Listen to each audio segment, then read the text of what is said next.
Welcome to Corona Fine Art. Today I'm going to be showing you the process of how I start watercolor paintings and how I continue to paint them till the finish. So I usually start my process by cutting out a piece of paper the size that I desire. In this case, the painting that I'm going to be starting today is an 11 by 14 inches. And I usually use my drawing board. I have a small and I have a larger one for larger paintings. I paste the paper on the board using painter's tape. So as you can see, I taped all four sides of the paper. And I usually do this because when I apply watercolor onto a piece of paper, the water naturally warps the paper. So I want to prevent that as much as possible, and I do so by using the painter's tape.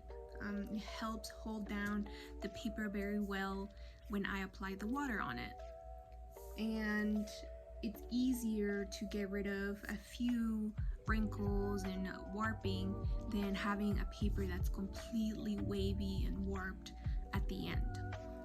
So I find it very helpful to have this tape. Now the next step is going to be drawing my image out on the paper. And I'm excited to start this painting. It's going to be a native plant painting.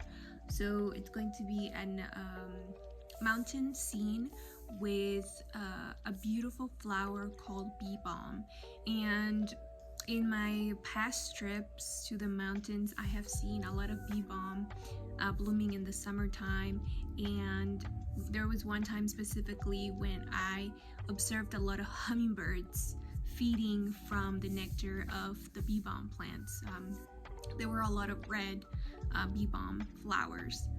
So I'm excited to bring this to life with watercolors, and now let me show you a little bit of the drawing process that I'm going to be starting.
here's a close-up of the drawing so far.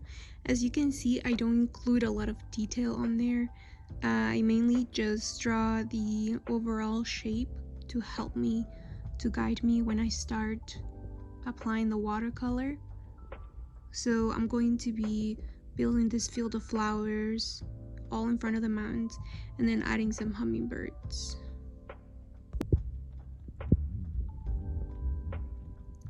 Here is how the drawing looks so far. I've added some hummingbirds here, 4 of them so far. I'm thinking I might add a couple more, I don't know yet, but I'm working on the composition and continuing to add flowers and some background as well. The background's going to be a little simpler just because there's a lot going on in the front, in the foreground. And I wanted this to be dynamic, so I compiled some different shots of hummingbirds in different flight positions.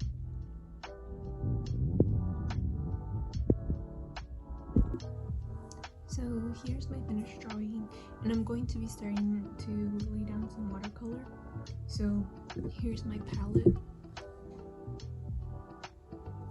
and I have a lot of different brushes. Some of these are for acrylic, and some of these are for watercolor, so I use a variety of them. And then I always have some water to dip my brush into. And I start with the background, layering some color to start with. So wet my brush and then dip it into my palette and start up here. And with the sky you can do something that's called wet on wet, where you apply the water first, or you can do dry on wet, which is what I'm doing right now. There's different techniques that can be used to fill in a large area with color.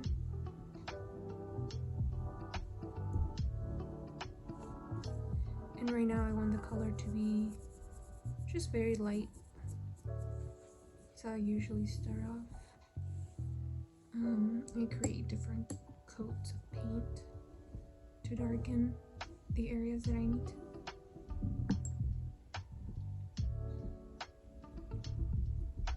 And then I'm going to apply some green to the hills. And I have some mixed color with green and some red. I'm just trying to make the green a little bit duller, because colors that are in the background aren't as bright and not as dark either.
here's what I have so far. So as you can see, I've started painting the hummingbirds here. I'm going to be doing 3 males and 2 females. So I've been using a variety of reds and greens, and I'm going to show you how I lay down the base for the hummingbird. So for the hummingbird, I'm using just some of the greens,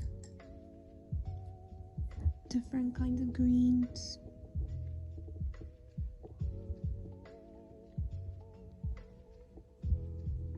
Some dark, some light, just to have variety of color and lightness and shade.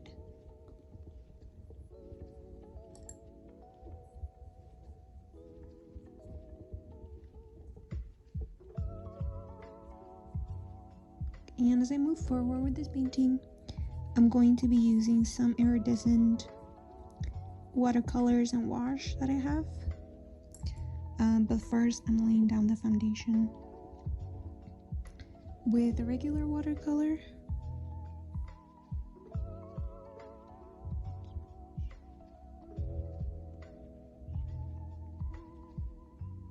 But hummingbirds usually have a beautiful shine to their wings and their feathers. So I definitely want to add some of that iridescence by using my wash colors.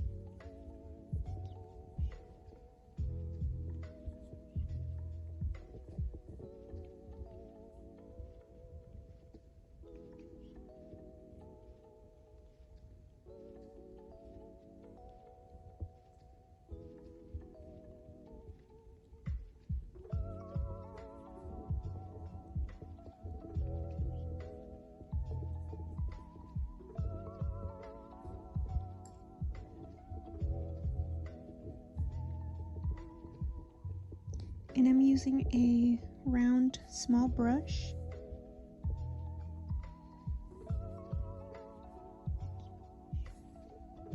And it is helpful to use these because it helps to have the fine point to add the details.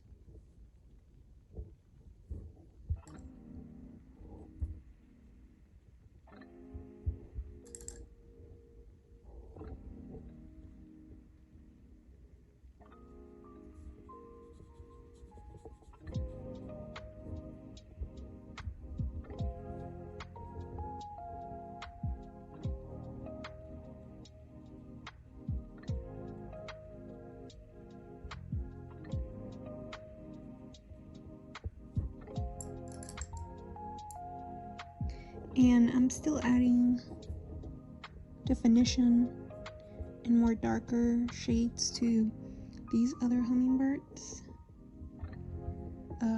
But as I let the coats dry, I move on to a different area and then go back to work on an area that's dry.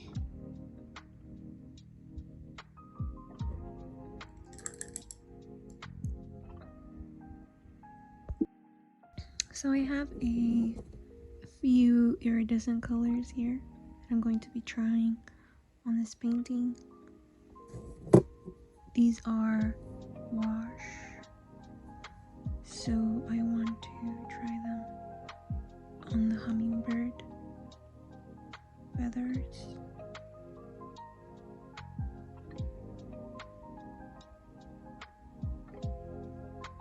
Applying some texture. Some little detail strokes.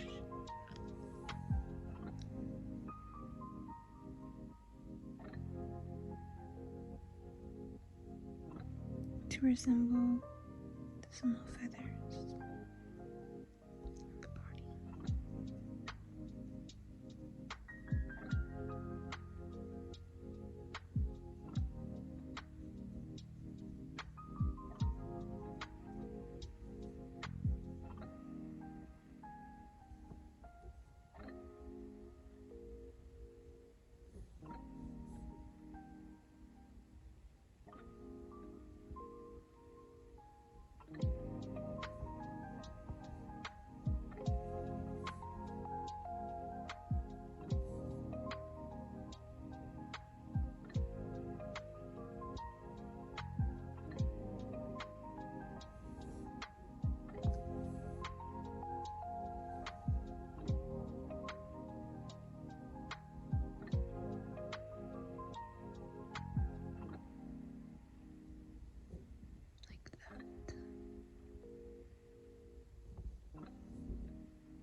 can see up close with the light, the iridescence of these.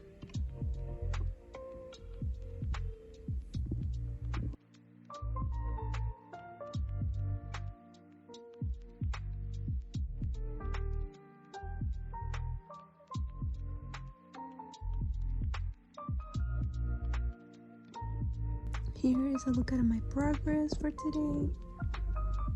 I've added some iridescent